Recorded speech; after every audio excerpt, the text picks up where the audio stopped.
सभी साईं मेरा नमस्कार। ओम श्री साईं ओम श्री साईनाथ ओम श्री साईं। साथियों, कथा प्रारंभ करते हैं। जैसा कि आपको पिछले भाग में सुनाया था, एक वृद्ध महिला जिनकी आंखों से भी नहीं दिखाई देता, वो शिरडी में धक्के खा रही और बाबा उन्हें अपने पास बुलाना चाह रहे। बाबा ने चील कौवों को, चींटियों को, सबको बुलाने के लिए उनको देखो। अब आप समझते हो कि चील कौवे, चींटियां कैसे उनको बुलाकर लाएंगे। तो कौवों ने, चील ने, सबने चिल्लाना चालू कर दिया। वो जहां विश्राम के लिए बैठ गई, वहीं उन्होंने चिल्लाना चालू कर दिया। उनको वहां बैठने नहीं दिया। यहां तक कि एक केले के वृक्ष के नीचे बैठी कि यहाँ सुरक्षित जगह है, शांति है। बाबा ने अपनी तुलसी में पानी चढ़ाया और वहां केले के वृक्ष से पानी निकलना चालू। बड़ी परेशान, गिरती पड़ती भटकती द्वारका माई के गेट तक पहुंच गई। जीपरी ने उन्हें देखा। जीपरी, चंपा और भी बच्चे बाबा के पास मौजूद थे। दीपावली की तैयारियां चल रही थी।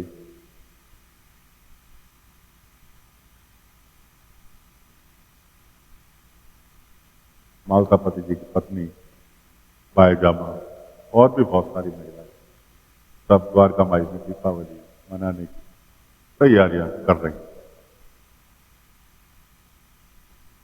मालतापति जी की पत्नी बाबा के पास आई, कहने लगी, साईं, सब चीज तो पंचामृत के लिए मिल गई, बस एक चीज की कमी रह गई, वो नहीं मिल रही। बाबा कहने लगी, चिंता मत करो, सबरी रखो, वो भी कोई लेकर आ जाए। इतने में जीपरी ने देखा कि वो वृद्ध महिला कौवे, कुत्तों को, चील को कोसती हुई कि कहीं भी चैन नहीं लेने देते, मुझे शकुन से मरने भी नहीं देते। जीपरी की नजर पड़ी। उसने कहा, अरे साईं, ये तो वही काकी हैं जिन्होंने मुझे खराब चीजें बेचे थे। वो दौड़ती हुई चंपा, जीपरी दोनों के पास, अरे काकी, तुम अपने घर नहीं गई? मैंने तो तुम्हारी मदद करने के लिए दीवे खरीदे थे। तो वृद्ध महिला कहने लगी, बेटा, मैं दीवे तेरे से वापस नहीं ले सकती, क्योंकि जो तूने मुझे पैसे दिए थे वो मेरे से कर। जीपरी ने कहा, नहीं काकी, मैं आपको दीपक वापस नहीं कर रही, मैं तो खाली पूछ रही। तो कहने लगी कि यहाँ जाने के लिए मेरे पास कोई घर नहीं, इसलिए मैं भटकती कर रही हूँ, जाऊं तो कहा। तो जीपरी कहने लगी कि आप सही जगह पहुंच गए, ये साईं की द्वारका माई है। किसी के पास आश्रय ना हो, उसको यहाँ आश्रय मिले। और उन्हें वो लेकर बाबा के पास गया। बाबा से मिलते के साथ ही वो कहने लगी, साईं, मुझे तो एक कोना दे दो जहां मैं चैन से मर सकूं। अब मेरी जीने की कोई इच्छा नहीं। बाबा ने कहा, ठीक है, लेकिन फिलहाल तो तुम मेरी कुछ मदद करोगी? मैं तुम्हें मरने के लिए कोना भी दे दूं। सारे जितने भी लोग वहां जमा थे, ग्रामवासी, सब बाबा की बात देखते, क्योंकि साईं तो कभी इस तरह की बात नहीं करते। आज साईं को क्या हुआ कि इनकी बात दोहरा रहे हैं, कह रहे हैं कि हाँ ठीक है, मैं तुम्हें मरने के लिए कोना दे दूंगा और तुम मेरी कुछ मदद। उधर दीपावली मनाने की तैयारियां चल रही थी। द्वारका माई के बाहर बच्चों ने दीपक जलाकर इकट्ठे कर रखे थे। आदेश इस बात का था कि साईं कब आदेश थे इनको सजाने। बाबा ने उन्हें रोक रखा था कि अभी इनको यहीं जलने दो, अभी बताता हूं इनको कहाँ लगाने है, किसने लगाया। बाबा उन वृद्ध महिला को लेकर अपने साथ आए, कहने लगे कि मेरी कुछ मदद करो काम में। कि साईं मैं क्या मदद कर सकती हूँ, मैं तो अंधी हूँ, लाचार। बाबा ने कहा कोई बात नहीं, मैं हूं ना साथ में, मैं जैसे कहूं इन दीपकों को वहां वहां रखती। मैं कहा मैं कैसे रख पाऊंगी, ये दीपक मेरे को तो दिखाई भी नहीं देता, अगर मेरे से कुछ गलती हो साईं आप जिम्मेवार हो, आप जैसे कह रहे हो कर तो बताइए। बाबा ने कहा हाँ मैं हूं ना साथ में। अब बाबा साथ साथ चलते रहे, उसके हाथ में दीपक चलाते रहे, पूरी द्वारका माई में, उनके हाथों पूरी द्वारका माई में जलते हुए दीपक बाबा ने लगवा दिया। आखिरी दीपक बचा। कहने लगे बच्चों ने यहां देखो रंगोली बना, इस रंगोली पर आपको अपने आप दीपक ये रखकर आना है। मैं बोल रहा हूं तुम उसी हिसाब से सोचो कि पहले 2 कदम आगे चलो, फिर 1 कदम दाएं चलो। इस तरह से बाबा पूरी डायरेक्शन देकर उनसे वो दीपक वहां रंगोली पर रखवा। अब वो आकर बाबा के पास गए, तब उन्होंने अपनी राम कहानी सुनाई कि साईं ऐसे ऐसे मेरी आंखों की ज्योति चली गई, बेचारा सब कुछ होते सोते मैं आज आश्रित हूं और मेरी जीने की इच्छा बिल्कुल खत्म हो गई। अब तो मैं सुकून से मरना चाहती हूँ। तो एक इच्छा थी कि आप राहटा आए थे, मैं वहां आपसे नहीं मिल सकी, तो ये इच्छा लिए वे मन में कि मैं साईं की दर्शन नहीं कर पाई। यूं तो आप मेरे साथ हैं, लेकिन मैं आपके दर्शन। बाबा ने कहा अच्छा आप मेरा एक काम करोगे? कहा हाँ साईं बोलो। जो अकेला दीपक, आखिरी दीपक आप रंगोली पर कराएंगे, वो दीपक मेरे लिए उठा के पाए। जो जो मैंने आपको डायरेक्शन दी थी, जो जो मैंने आपको कदम चलने बताए थे, उन्हें ध्यान दिया और वो दीपक था। नहीं तो मैं तुम्हें दोबारा बता रहा हूँ, यहाँ पे 4 कदम पीछे जाओ, 1 कदम दाएं जाओ, इस तरह बाबा ने उनको वो दीपक मंगवा दिया। अब उनकी महिला की आंखों से आंसू बह रहे थे, आंसू बह रहे थे। हाथ में दीपक उठाए हुए एक आंसू का पत्थर उस दीपक के तेल में गिरा। उस एक आंसू के बदले बाबा ने 2 चिंगारी ऐसी पैदा की जो दीपक से उसके सीधे उसकी समा, आंखों में समाते के साथ ही जैसे उनकी आंखों में बिजली पहुंच गई है, दीपक उनके हाथ से छूट गया और वो दीपक बाबा ने तुरंत पकड़ा। हाय साईं मेरी आंखों में क्या हुआ? मेरे हाथ में दीपक था, वो भी गिर गया, पता नहीं क्या हुआ उस दीपक से, कुछ नुकसान तो नहीं हुआ? बाबा ने कहा आंख खोल के देख लो, अपने आप देख लो। मैंने कहा साईं आपको तो पता है मैं देख नहीं, देखो तो सही, प्रयास तो करो। और बाबा खड़े गए मुस्कुराने लगे और उन्होंने जैसे आंखें खोली उनकी रोशनी वापस आ चुकी। सभी ग्रामवासी समझ गए कि ये साईं का की लीला थी, जो साईं ने वापिस आंखों की रोशनी इनको दे दी। तब उनका पता चला, महिला का नाम रोहिणी था, वो राहता गांव की रहने वाली थी। बाबा राहता गए थे लेकिन वो बाबा से नहीं मिल पाई, इसलिए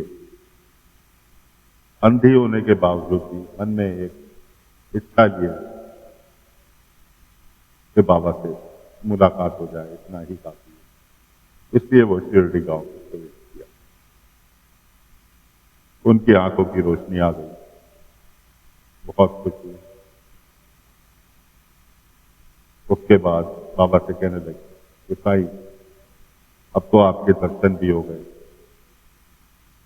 बाबा ने कहा सब चीज ठीक है, लेकिन जो ये तुम मरने का राग तलाप रही थी कि मुझे मरना है, शकुन से मरने दो, कभी भी कितनी भी विकट परिस्थिति आ जाए मरने की कभी मत।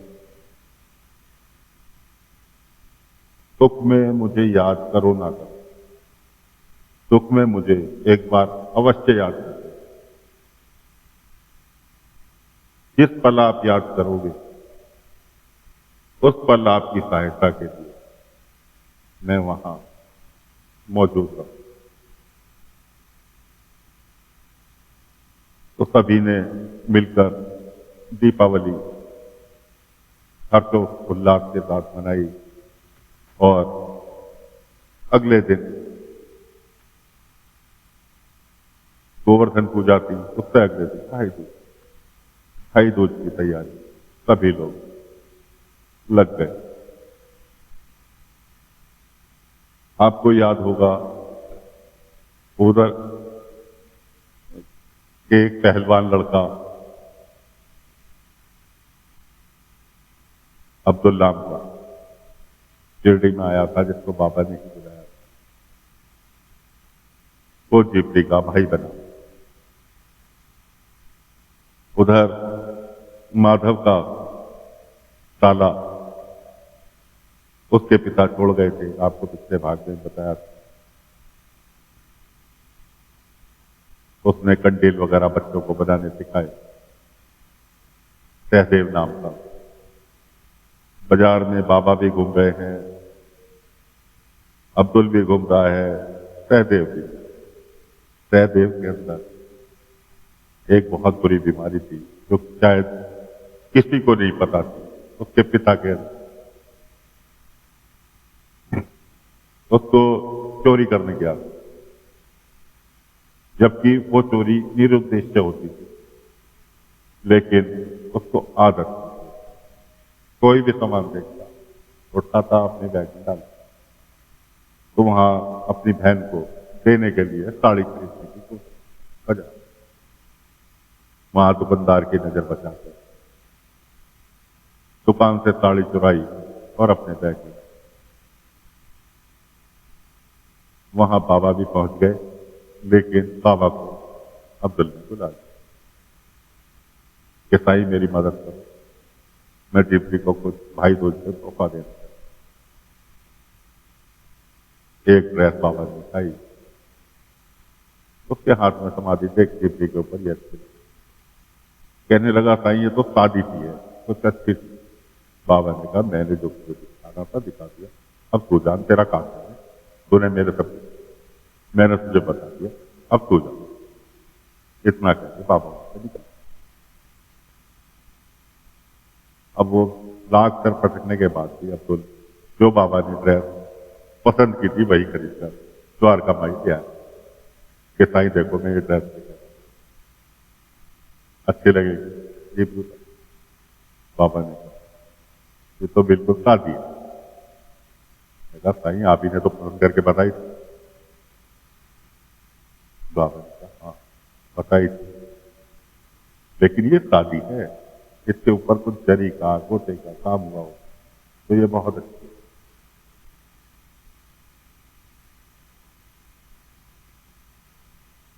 अब्दुल कहने लगा साईं ये बताओ यहां गांव में कौन जरी गोटे का काम करेगा, और वो भी इतनी जल्दी, कल भाई दूज है, तो कौन इतनी जल्दी इसके ऊपर गोटे का काम। बाबा ने कहा ये है ना रोनी काकी तुम्हारी, ये बहुत अच्छी कारीगर है सिलाई कढ़ाई की, इनसे बात करो। ये खाली बैठे बैठे बोर हो रही है। ये अभी मैं आया था चार्टर से लौट के, मैंने इनको कहा खाना खा लो, इन्होंने मना कर दिया कि जब तक मैं कोई मेहनत का काम नहीं करूंगी तब तक मैं खाना नहीं खाऊंगी। यहाँ मुझे कोई काम करने दे ही नहीं रहा, आगे तागे सारे काम कर रहे हैं, मैं तो बेकार हो गई, मेरी आंखें भी आ गई, तो भी मेरा जीना व्यर्थ हो गया।